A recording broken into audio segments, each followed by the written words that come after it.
I am joined by James White. Field Yates Minakaims. All right, so first play we're going to look at, 2nd and 2, one of the Patriots' first offensive plays. What's going on, everybody? Welcome back. Mike Kadlick and Tayler Kyles here for CLNS Media, back with another episode of Patriots Daily on the CLNS Media Network. As I mentioned, make sure to keep it here and rate, review, and subscribe to Patriots Press Pass. Turn on notifications as well for when a video drops. It is the best place to get your Patriots coverage here on Patriots Press Pass. So want to keep punching that up. Make sure you rate, review, and subscribe to the channel here. And today, we're going to be talking about Patriots OTAs because they are back at it on the field this week in Foxboro, post-Memorial Day weekend. Today is Tuesday. They will be back tomorrow at 12:05. We just got the schedule a couple hours ago. Mike Vrabel will speak prior to practice at 11:45, followed by Kahan Booty, Christian Ellis, Jabril Peppers, and Robert Spillane. So that is an interesting bunch. I know we have a mailbag on the back end of this as well with a lot of questions about Kahan Booty.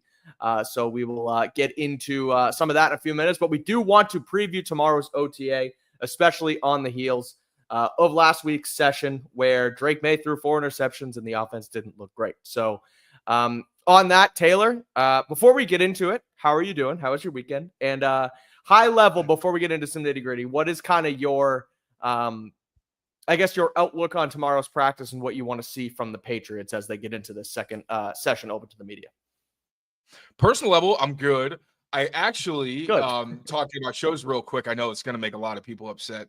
The comments on Friday's show, people were livid that we took some time to talk shows. Now, full disclosure, that was a members only show. Our members love our show talk, but then we also just posted to the channel after. We did touch on Diggs, but a lot of hate for that. We're just living, man. We're just trying to have some fun talking about what we do.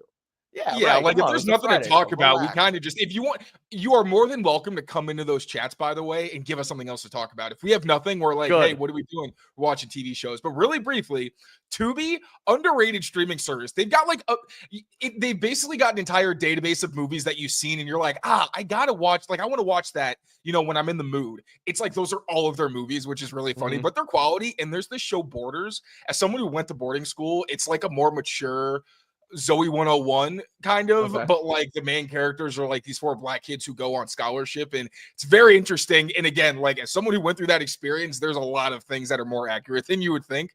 Very good show, so I highly recommend that. We breezed through 2 seasons over the weekend. But Patriots wise, big picture. So I know that Mike Reese mentioned in his Sunday notes that the offense was much sharper in their next OTA session than they were in the session that we saw where Drake May threw the 4 interceptions. I heard something similar, that they were very clinical, and also that it's kind of a different vibe now whereas they used to get really excited after, they would score touchdowns and it would be this whole big thing. And we saw that at times in camp. It was more just like, yeah, you're excited. Like the Kyle Williams with like Stephon Diggs celebrating everything. They celebrate and they move on. Like professional offense. So we were talking about, okay, when we're not there, is it still going to look good? And is the offense going to rebound under Josh McDaniels the way that you would hope they would, especially with Drake May at quarterback? And it sounds like they did. So that's awesome. Now, what I want to see is, can the defense bounce back, right? Because what you'd like to see in these practices is you want the competition. You don't want there to be consecutive days where one side of the ball is constantly winning. Now, of course, there are going to be days where it's situations favor the defense. If you're in the red zone, and you're not wearing pads, sometimes I guess pads kind of do favor the defense in certain ways, but there are certain scenarios where the defense is going to be favored, but you want to see the offense learn from their mistakes, bounce back. Then the defense says, okay,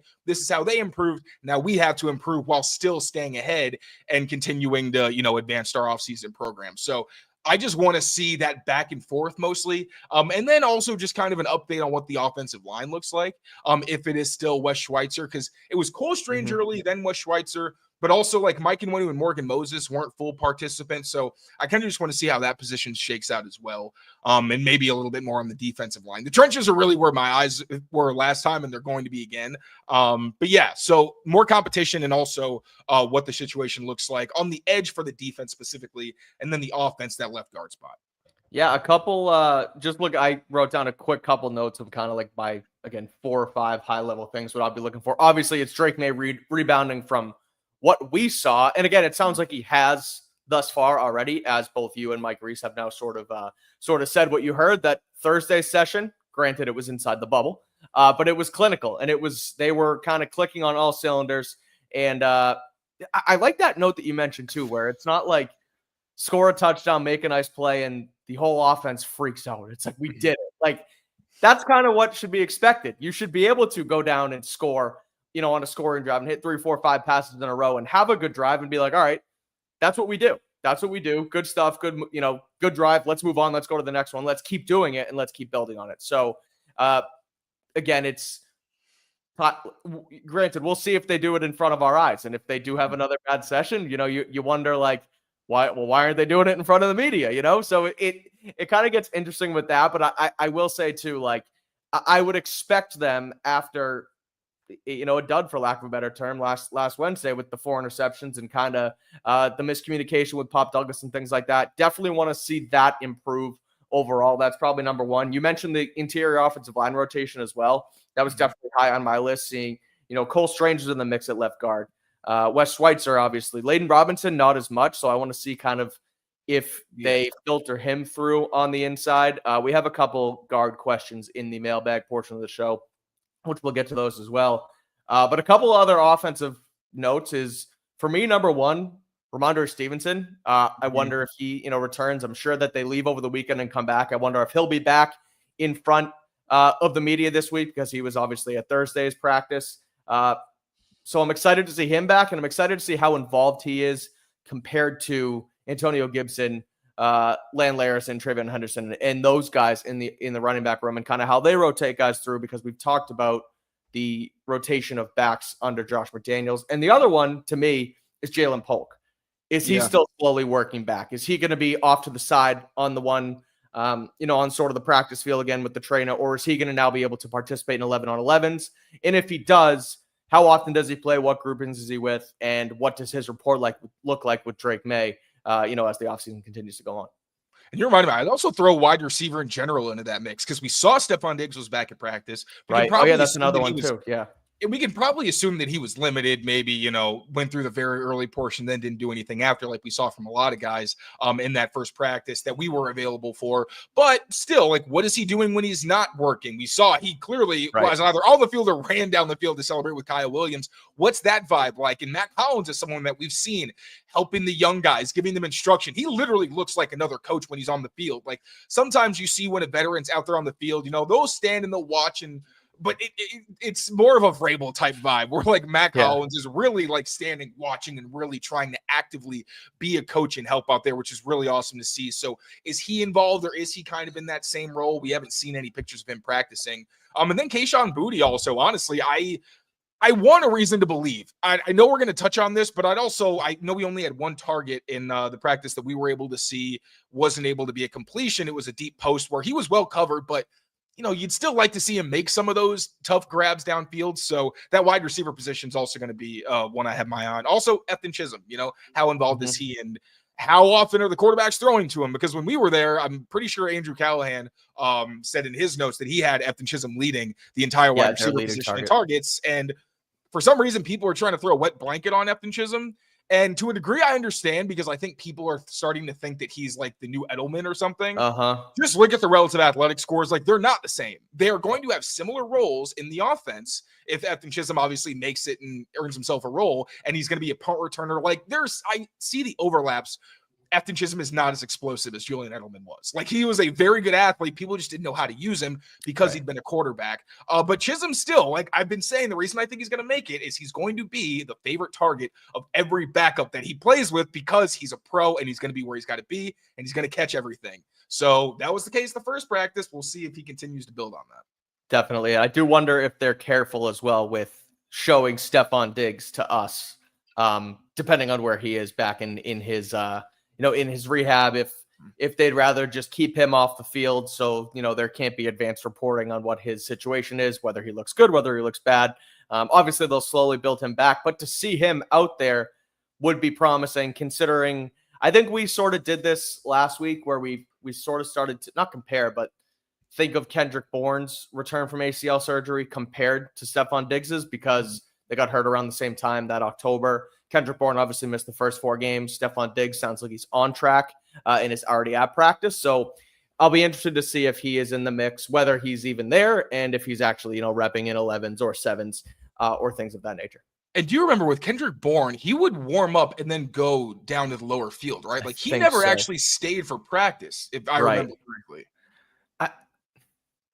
Because I remember he said he wanted to be around, but I don't remember him being there past warm-ups. So was he even there in OTAs? That's what I don't know. Because I think training camp we saw him, we were like, oh, he's out here. Yeah. And okay, you might be. And then he went down. So, but I don't know. I don't have that answer. He could have been there. He could have done the same thing in training camp. I just can't remember off the top of my head. Save it for a crossover episode, or we'll ask. Yeah. Well, Alex and Brian will be more prepared for that. But no, detail-oriented show. This is the vibes-based show. This is the vibes and talking about shows for way too long to open the program that everyone gets pissed at. But so that is a quick OTA sort of preview. Nelson asks in the chat, hey guys, will y'all have a live show tomorrow from OTAs? We're definitely going to have a recap show. TBD on if we'll actually be live from the field or not, but we will record from Foxboro, post that later tomorrow afternoon. So you'll have all our thoughts fresh from the training camp fields outside of Gillette Stadium as well. Nelson also asks how the tight end's looking. So let's hold on. From all I'm hearing, Effet Chisum's been killing it. Really hope he makes the 53-man roster. Thank you, old man Mob. So we'll get into some of these questions. We'll talk about. Say that really again. Quickly. Just always a grain of salt when to say people are killing it. Right. It's too early to be killing it. You can say someone showed out. I guess that's kind of the same thing, but I always caution, this is not the time to be judging really people's performances unless they are outstandingly productive or you just don't hear about them. It's really kind of a spectrum. If it's down the middle, it's okay, yeah. Unless it's a guy that you obviously expect to be a standout. If Drake May's not completing any downfield passes, that's weird. But, if Effet Chisum's catching 10 balls of practice, it's is it interesting or is it important, right? That's interesting. Yes. It's too early for it to be important, I would say. That's kind of what I was going to say. Is there's a lot of interest around Effet Chisum right now. There's a lot of stories being written about him. We had his coach on the show a couple weeks ago, and Phil Perry had the same. And Mike Reese wrote about Effet Chisum in his Sunday Notes a couple weeks ago, and he then leads practice with I think it was 5 receptions, and that sort of becomes the headline. It's interesting. I like the way you kind of said it. It's definitely something to watch. Turning that into, no offense, not calling you out, old man Mob, but turning that into he's killing it is a stretch. But when you hear all the buzz around it, right? Yeah, you hear the buzz around it, you want to kind of know what's going on. So we'll definitely report back on it, see how he does tomorrow. He is one of the UDFAs to look out for in terms of who will make the team and who won't make the team in training camp. But definitely, like you said, too early to tell exactly where these guys are going to land, whether it's on or off the roster. But one to note as well. So. Let's get into some of our mailbag questions. Before we do, another just quick shout out to ourselves here at Patriots Press Pass. If you want some of the best Patriots coverage in the market, make sure to keep it here on Patriots Press Pass. Rate, review, subscribe to our channel. That's me and Taylor right there in the B-roll smiling from the Gillette Stadium field. It is not only us here at Patriots Daily, but Patriots Beat is on the network. Pat's Interference with Andrew Callahan, Greg Bedard, Patriots Pod, and the All 32 podcast with Mike Giardi and Will Parkinson. So a ton of great, and Matt and Pat at night too, the best night show known to man, especially in the YouTube verse. So make sure you keep it here with us on Patriots Press Pass. We have a ton of exciting stuff continuing on. We also have our membership as well that you can join us on. On Fridays is our fun AMA day with myself and Taylor. We're also starting up some Discord chats as well. We'll talk about those in a little bit. But we have 3 tiers: rookie, starter, all-pro, and GOAT status, with some great, highlighted by some excellent player profile film reviews by Tayler Kyles here. So make sure you continue to support the channel and check us out on that front. And even if you don't want to do the full membership, please subscribe to the channel if you are new here. So I will actually throw in here too, before we get started, the Discord thing. We tried Discord Friday. Little light, not a ton of people here, but I will, since now we have a full, almost 1,000 people on the show, we are going to start transitioning to some Discord stuff as well as the pod. So if you want to join our Discord server, go to clnsmedia.com/Discord. We will do podcasts and then transition into our exclusive Discord chats. They're not necessarily fully exclusive. Anyone can join. Members can join the discussion and also speak with us on stage. So that's going to be kind of another way we get the members involved. But anyone can join the Discord channel. So join and then drop your Discord name in the chat and make sure Ahmed can add you into the mix there as well. So that's enough for me. That's enough promo from me. Let's get back to the podcast here because it is a mailbag episode on top of our OTA preview. So we're going to get into some questions that you guys asked on social media today. You guys can drop some in the chat here as well. So please feel free to. Old man mom said we're good too. Yeah, we weren't calling you out specifically. We were just saying that let's take it with a grain of salt. OTAs and everything. Let's get into some questions here. We talked about Drake May having good practice, so we'll skip over that one. But Mr. Pat's Vigilante Taylor asks if Vrabel is truly valuing a fluid / best man wins type of roster, who are some rookies and second-year players you believe will find playing time in 2025. And I'll add to this, who are some guys who, could actually be on the roster bubble that might be a little bit of a surprise. So I won't name names, but a rookie from last year that isn't necessarily a variable guy and could sort of be on the outside looking in. I think your Jaylen Pulk is probably at the top of that list, right? As someone who, if he is even solid and shows that there is some promise, they're going to keep him around. Most likely, you would think. But yeah, if it's kind of a stinker of a summer and there's other players that are performing better than him, then at the very least you have to start thinking about trading him for whatever you can kind of get for him. It's a 5th round pick, and that's all you're going to get. You don't know he's not going to make the roster. That's probably as good as it's going to get. Some other guys, Del Pettis, maybe. I was it's so deep. I really think he should be more of a special teamer, but I was kind of surprised, even with all the injuries, to see him as one of the starters. I know.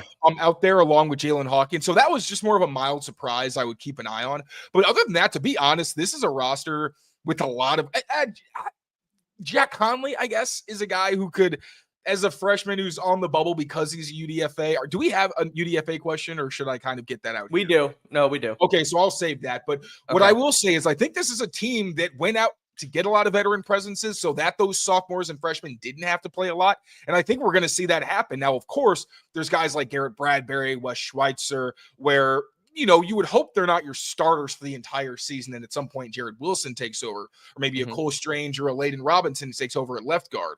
Defense, I think, pretty much across the board, other than maybe Craig Woodson, who's somebody I could see sneaking into that third job, if not becoming a starter for this defense at some point. The defense seems like they're stacked with veterans, and that's the way it's going to stay, with more contributions from the young guys. But yeah, in terms of the offense, I would say Jared Wilson, Cole Strange / Layden Robinson, because the interior is still pretty undecided. And then you're hoping that Jaylen Pulk can show you something. Kahan Booty's not a sophomore, but again, just a guy where fans are excited, and I don't want to, I'm the guy who's all for that. This is the time to believe. So I don't want to I don't want to, throw water on those fires. I hope that Kahan Booty gives me a reason to believe as well. So, not a sophomore, but hoping to see more. We'll talk about Booty too. There's a question on Kahan as well. He's in the same draft class as Booty, so he's not a freshman or sophomore here. But Marte Mapu is another one who it's really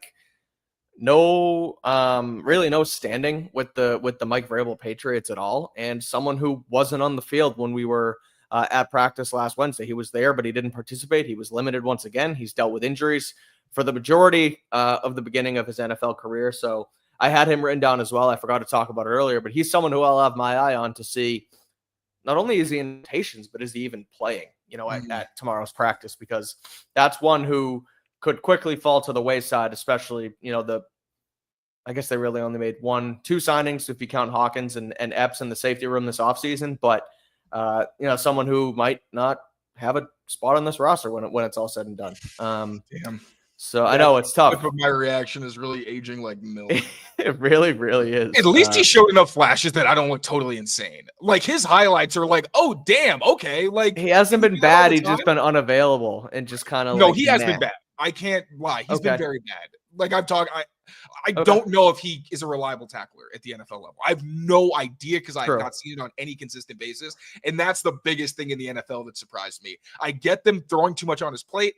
I get him maybe just having to think too much, but the tackling I don't understand at all unless it's just not being coached well. And even as bad as they were last year, they shored up the tackling. Like that at least did get better and was respectable, and they never got so bad that like they still ranked pretty high. So again, like I want him to succeed like you do, but there are some problems that really make you wonder if he can do it. Let's go to Kahan Booty because there was actually 2 questions on him. First one is, why isn't Booty talked about more in the starter role? He's still good. And actually, I didn't put the second Booty question in here. I think I just that one's Javon Baker. So why do you think Kahan isn't getting as much love as people want us to give him, frankly, in this Patriots offense? Because if things go according to plan, he should not have a role in the offense. You drafted Javon Baker to replace him, and this year you drafted Kyle Williams to replace him. And those are both players who have significantly more upside than Kahan Booty has shown. Now, can he win on a go ball? Yes, he can. Can he win on slants? Yes. The thing is, he's a possession receiver who's not super reliable at the catch point because he does have drops, like the one against, I think it was the Bills late in the year where Drake throws it to him. I'm not sure if it was the Bills exactly. I might be getting confused, but there was a throw where Drake puts it right on him and it pops up in the air because Kahan was moving while he was thrown. Not the easiest thing in the world, but it pops up and it gets picked. And there were other throws that he should have made that he didn't. And you're thinking, okay, yes, he has the highlight grabs. Like everyone saw the stab that he had in practice. It was like, that's what I'm talking about. And it's like, well, yeah, but think about the fact that, not to be like, oh, we're the media, but like we actually see him on a consistent basis. So if he was doing this all the time and that was all we were seeing, that's what we'd be talking about. But when the people who see him on a consistent basis aren't really talking about him, especially me, Mr. If a guy's doing well, I want to do everything I can to pump him up so people know and can cheer him on as well. Kayshawn's been too inconsistent where, yes, he'll have every single practice. He's going to have a catch where you're like, oh, damn, right. That's Kahan. But there's also the times where like he doesn't get a ton of separation. He doesn't give you anything after the catch. And if you're a possession receiver who doesn't do anything after the catch and you're not reliable downfield other than on a go ball, like if it's a post you can't, then I'm sorry, you're very limited. Kyle Williams ideally gives you more than that. Javon Baker should probably give you more than that because he's at least faster. I think he can get better separation if he gets his route running under control. So, yeah, I mean, I think it's the fact that they clearly tried to replace him 2 years in a row. And while he has had some really good plays, if you were to put Kahan Booty in any other team, he's probably not starting, right? He's like a wide receiver 4 at best. So I think the reason we don't talk about him is that we're hoping that while this receiving core is not complete, the final version does not have Kahan Booty as your X receiver when he is not a one-on-one beater. And that never really has been in the professional level. It's kind of the perfect way to articulate it there, Taylor, where only he's been better than advertised as strong, but he had obviously a poor showing his rookie season and kind of blossomed into something that we didn't think could happen after that rookie. And he worked his butt off, and all credit to him. Yeah. Right. That's the thing. And it's like, oh, okay, maybe he should or does have a leg up in the room. But when you kind of outline it that way, where they've already it seems like it's in their plans to not just replace Kahan Booty specifically, but improve at that position overall at wide receiver, where you bring in 2 guys in Baker and Pulk. You already mentioned it, but you sign Holland, you sign Diggs, you draft Kyle Williams. It's like these are the new guys in the room versus Kahan Booty, who's now going on to year 3. So it's like they're gonna not do everything in their power to kind of get rid of him or move on. But there's guys in place who, if they're who the Patriots think they are, Kahan Booty just ends up being the odd man out. Where, and we'll talk about it in the next question, I can kind of parlay it into this, where, you also have Effet Chisum, who different positions, but it's another body in the wide receiver room where then you make adjustments because, Chisum can play inside and outside as well. So on that note, what UDFAs make the team and who becomes a roster casualty as a result of said UDFA making the team? I also just one more thing on the Kahan Booty thing, because Thousand mentioned his ideal role is Z, but he isn't as good as Diggs, Williams, or Polk. That's also a big part of it. He's a very good blocker, and as a blocker, he probably is better than everybody else who's on that list. But wide receivers' jobs is not primarily to block. And I did the whole N'Keal Harry thing.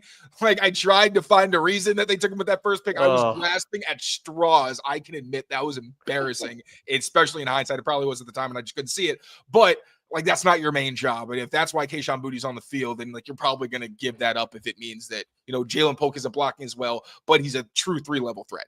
UDFAs. So definitely check out my piece that I have on the website, CLNS.com for CLNSmedia.com. I said the freaking website wrong. But I broke down the 5 offensive free agents that I think can make the roster.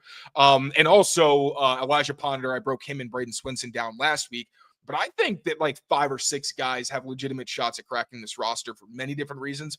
I'll just give the short ones because I want you all to read it. I worked really hard on it. But the Effet Chisum one and CJ Dupree, we can just knock those out of the way. We mentioned it on a couple of other shows, but our buddy Miguel Benzon did report that they are guaranteed more money than any Patriots UDFA since Jeff Demps in 2012. Now, obviously, Jeff Demps didn't work out. He wanted to be more of an Olympian, like all power to him. I think that was why he didn't work out for the Patriots. But it seemed like football was not his top priority. But that shows you how much they value those two guys. And it's not hard to see why when the Z receiver spot right now, it is unproven long-term because, yeah, you got Kendrick Bourne, you got Stephon Diggs, Matt Collins, maybe Effet Chisum. But Effet Chisum is the guy that you're hoping maybe can slide into that role and maybe also be in the mix in the slot if Demario Douglas isn't on the team once his contract expires. But there's not a whole lot of guys that are really flourishing at that spot. So it made a lot of sense. Hey, this is a guy who beats man coverage. He runs hard. He blocks his butt off. He catches the ball consistently. Like a lot of things I could see them liking in this program. And CJ Dupree, you have no long-term wide tight end. Effet Chisum was supposed to be like a late round pick. I think CJ Dupree was someone they thought was going to go in like the 5th or 6th round. So it makes sense they get a lot more in guarantees because they were probably supposed to be drafted. And we're just saying, no, we'll get some more money out on the undrafted free agent market, ideally. So those are two guys that seem like shoe-ins because there's not a whole lot of competition really around them outside of veterans who don't have a long-term future on this team.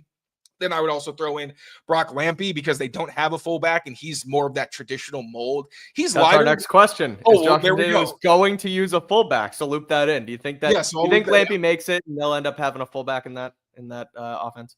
I would be stunned if Josh McDaniels doesn't have a fullback. He's always had one. It's a major part of their play action scheme, having that fullback and also having the diverse gap scheme that they want to have. And outside zone schemes, you don't need a fullback quite as much. Obviously, like with Shanahan has shown, it can be helpful, but really in gap schemes, they give you a lot more diversity because you have no idea where they're specifically trying to go, and it can mix in misdirection as well. So that's why I think Brock Lampy probably makes it, unless Jack Westover or like Jaheim Bell just go crazy, and it's like you have to put these guys on the field as a third tight end type, then I would get it. But Lampy was the highest graded run blocker by PFF among every skilled player in college football last year.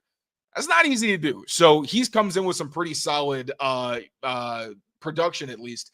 And then Elijah Ponder, I really like what he brings as an edge rusher. Undersized, but doesn't really matter with Terrell Williams. And he's got a lot of talent and explosiveness. And a few moves in his tool bag. I'm so hot. I'm not used to it being this warm in my apartment at this time of year.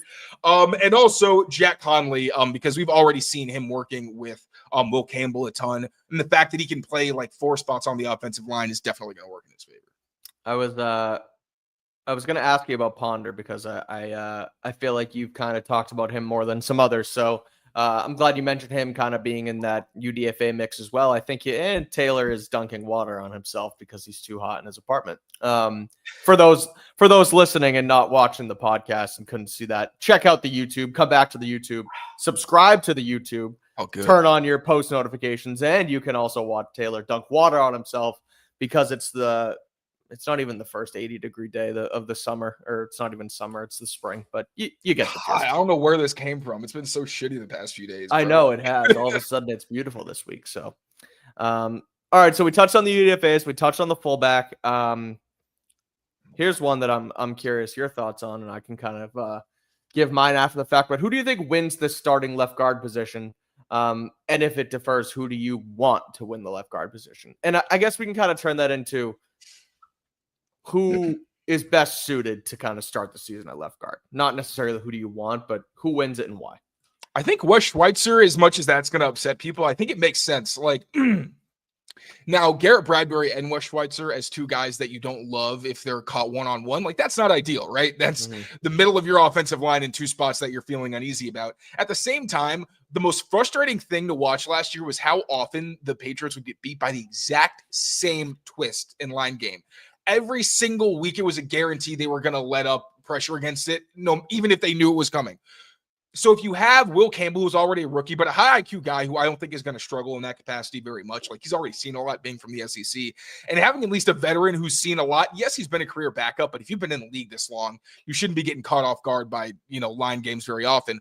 So having somebody like that where you just know he's going to do what he's supposed to do, like the way it's drawn on the paper, and hopefully improvise because of his experience. I don't think it's the worst thing in the world if Wes is the left guard for like the first month or so. It's not ideal, but hopefully you can run the ball well enough that he just doesn't have a massive target on his back.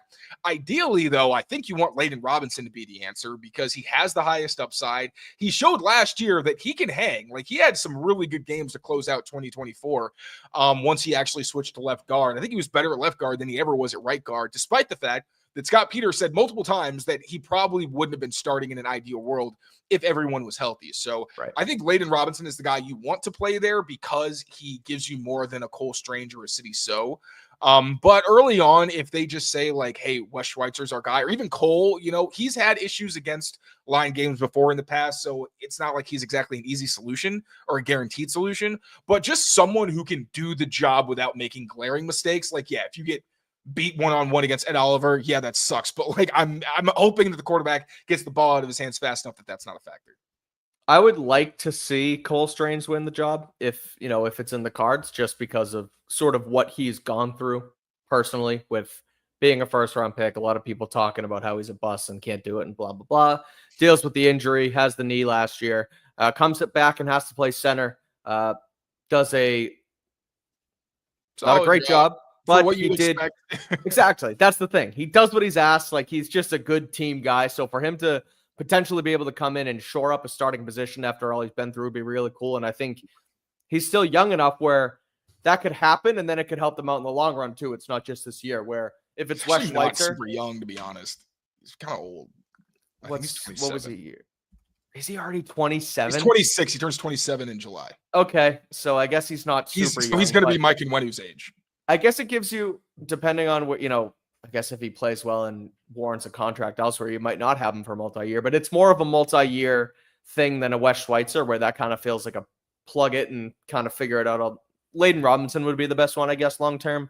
And I feel bad because I feel like anybody watching this show knows that I'm a huge advocate for Cole Strange. And one, because I didn't really do a lot of research before that draft and was just like, oh, this guy's got a cool profile. I like him. But he really has just had some really rotten luck. It's just tough because he's going to be 27 years old and he's never played a full NFL season in his career. Right. Going into now 2, 3, 4, this fourth season, that's really tough to basically start your career and try to get your legs under you at this point. That's the only reason that I usually kind of leave him out of the conversation. It just doesn't feel realistic where we've seen the way he struggles, and he does look bigger. He looks a little thicker, so maybe that'll help him. But it just feels like it's so hard to fix what he needs to fix as a fourth-year player with so little on-field experience. Here's a fun one. Are there any overhyped new additions to the team that might not factor in like people think they might? And I don't have one off the top of my head, so I'm kind of workshopping this. I know that I don't want to Carlton Davis. I was just going to say, you've been not down on Carlton Davis, but I feel like you've been skeptical about him kind of being in the mix. So is Carlton Davis your answer, and why? Yes, but just because I feel like his reputation, I know there was the video from Jamar Chase where he said he was the best. That was 5 years ago. That was a long time ago. I think he was a rookie or in his second year. So let's pump I think that was cool. Let's pump the brakes a little bit. One, it's the durability where it's been a very long time since he's played every game or not missed multiple games. He's got a lot of money on his contract. And even as the guy who's I don't really care what they do with their money, if he misses a lot of games for you, and he's also getting older. How old is he? Is he 29 right now? 28? I think that sounds right. 28 years old. He's going to be 29 in December. Or he's going to be 29 basically on New Year's Eve. Oh, wow. Oh, my God. We're born in the same year. That's crazy. We're old, Taylor. We're old. It's so wild, because these guys have families, and I am trying to figure it out. But anyway. Bro, Drake May's 6 years younger than us. I don't even like to think about that. Yeah, I don't either. Weird. But anyway, but yeah, just the fact that he is an older corner, at a position where athleticism is very important. And we've seen Jonathan Jones still show a good amount of athleticism, well into his 30s. But the injuries, plus the fact that even Jamar Chase joked about it, he doesn't bend his knees, Carlton Davis. because he can't. So it's one thing when if he is able to cover guys that have very linear skill sets. Where if he had to cover Jaylen Pulk, I feel great about it. But if there are teams where both of their top receivers can really route you up, that makes me nervous because that's when he gets really grabby because he doesn't change direction very well. It's more like he slows you down and is able to either be in the area code in with his arms, so he doesn't always have to be the fastest guy on the field, which does help. And, that is part of the aging thing. But also where if he isn't able to stop you off the line and he's beaten, it is kind of tough. I feel like maybe I'm overthinking this one, but Carlton Davis is the one guy that does make me nervous because of the age, because of the injury history, and because of the position he plays. And it just feels like people think he's a lockdown corner. I don't think he's ever been a lockdown corner. I think he's always been miscast as a CB1 who is really just an excellent CB2 who could be competitive, but it's not like he's shutting down Mike Evans or these elite players. He's hanging on and at times getting flagged a couple times along the way. So that's probably the biggest one. Everything else, I feel like fans are pretty skeptical when this team adds a player.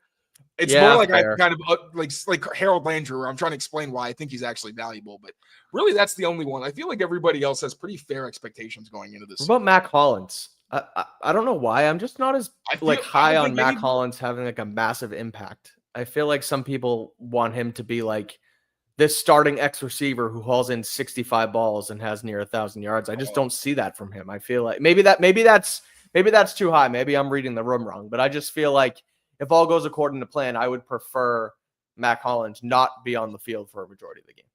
That's fair. And I think that's probably the plan. If everything goes well. But he's a weird one. It sounds mean, but he's an odd case where I don't know what people really expect. I think people kind of assume that he's going to be reliable, and ideally he's not a starter, but he's maybe a rotational piece who blocks really well and brings attitude. But if we're wrong, then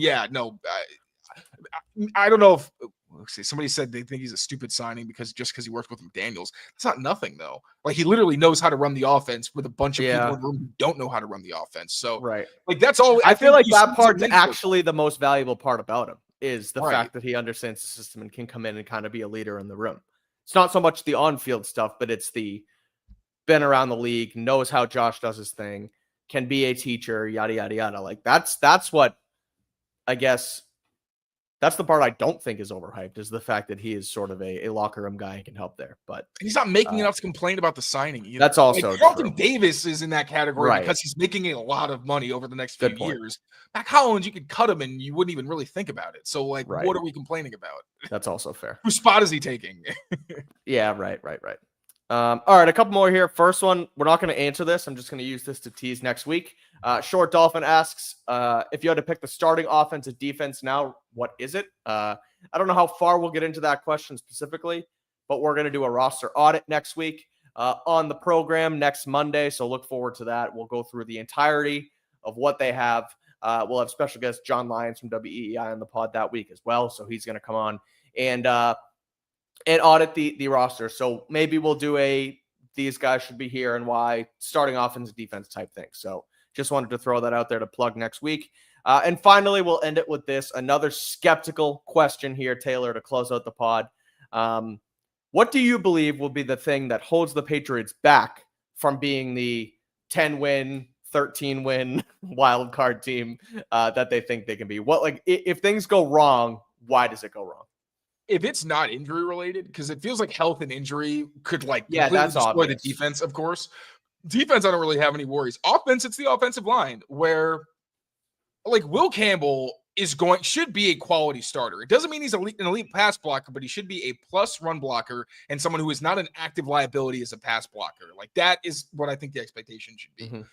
If they don't find the answer at left guard, they throw a lot of things at the wall and nothing sticks and they have no backup, if Jared Wilson isn't good enough to start, if the center and left guard position are as bad as you think, and then let's say, if Morgan Moses isn't able to play every game and Caden Wallace doesn't work out, I really think the worst case scenario is the second-year players that you drafted last year just not showing up at all, and you hoping that they would develop and at least grow into some roles at some point this year, and they're not able to do that, and that really kind of exaggerates the veterans at the spots that are really more placeholders, and you're hoping that they're not going to be there long term. But if they do have to play for a long time and defenses are able to expose them into the year, that's probably what I think just screws this offense, because Drake May can do a lot And I do have faith in the offensive line because they have so many layers of protection with multiple line coaches, Josh McDaniels, Mike Vrabel, guys who can give hands-on instruction and make sure things are done the way that they want them to.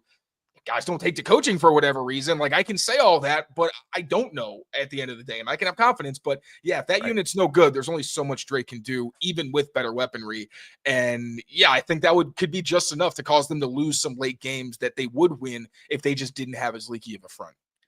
Yeah, I think it's that, and I think it's the wide receiver room too, where if Stephon Diggs doesn't heal up like they'd like him to, if Jaylen Pulk or Javon Baker don't turn a corner in their second year, if Demario Douglas doesn't Demario Douglas is still kind of working off potential right now. Like, I don't think he's proven a lot. We're still kind of working on his potential. I think he's proven he's very good against man, but I don't think that's enough to call you like a quality starting. It is just enough. And he's also an extension of the run, but still like versus zone is huge because you're facing zone 65% of the time. So. Exactly. So there's just a lot of, if the wide receiver room works, then blank. There's not a ton of provenness there aside from Stephon Diggs, who is coming off an ACL injury. So that is one that I think could be a domino on top of the offensive line.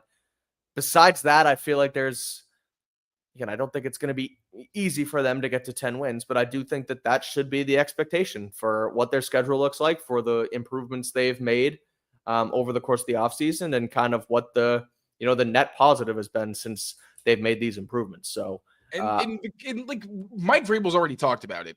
If a team takes on the persona of its coach and what he practices and what he preaches is what it is, and we've seen Mike Vrabel will do that, they are going to be a team that does not commit many egregious mistakes, and they are going to capitalize on other people's mistakes. What that recipe is what the Patriots used to do, or even if they're bad, unless you sleep on an opponent, you're beating all of the mid to bad teams just because you're more detail oriented. Usually teams in the middle and at the bottom have some level of instability, where if you have the quarterback and the head coach and a good system around them, it's kind of hard to beat that because you are going to make some critical mistake in a big moment, like the Ravens, for example. Even great teams, like in the playoffs a couple years ago, where you have Zay Flowers making a dumb mistake and they just collapse. It's like, those are the small things where, and then the next step will be, okay, you beat the bad teams. Now, when you go up against the juggernauts, when you're in Baltimore playing the Ravens at their house, are you not only competitive, but can you get the ball back and actually upset them? And then you start thinking, right now, the Patriots, it's can they be that team that beats the bad teams? Now, can you consistently beat the good teams? And then you start talking about, that's where you're, okay, are you a Super Bowl contender? There are levels to this, but I do think with the pieces they have now, unless the offensive line is just a complete mess, they do have the infrastructure where, and I'm getting kind of back to the record prediction again, but really, you should be beating up on bad teams. And even if you lose one here and there, you should be a pretty good team that's able to make the playoffs, as long as your offensive line is not an active liability. I agree. And on that's going to do it for today's Patriots Daily Podcast here on the CLNS Media Network. Again, a reminder to rate, review, and subscribe to Patriots Press Pass here, the best Patriots coverage around. This is what the channel looks like. I'll throw some B-roll up there as well, so keep it here. Patriots Press Pass, all of these pods here. Pat's post game, obviously, is myself, Taylor, John, but you also have Patriots Beat. Patriots Daily is right here. Pat's Interference, Greg Bedard's Patriots Podcast, all 32, all that good stuff right here on Patriots Press Pass. So subscribe to the channel, please, if you're here. And also, we're going to get going on Discord as well here on Patriots Press Pass, in addition to our coverage. So step one is download the Discord, clnsmedia.com/Discord. Drop your username in the chat, and you will be able to get in on that action. And our members will be able to ask us questions live on those chats. We're going to try one on Thursday, I think. So we'll get some more correspondence out on that. But yeah, that's going to do it here on this Tuesday. Patriots back at it tomorrow at OTAs on Wednesday in front of the media. Myself and Taylor will be there in Foxboro for coverage. We will have an OTA recap from the field as well. So look forward to that. Until next time, take care of yourselves, take care of each other, and there's our outro. We will see you tomorrow here on Patriots Daily. Peace out, everyone.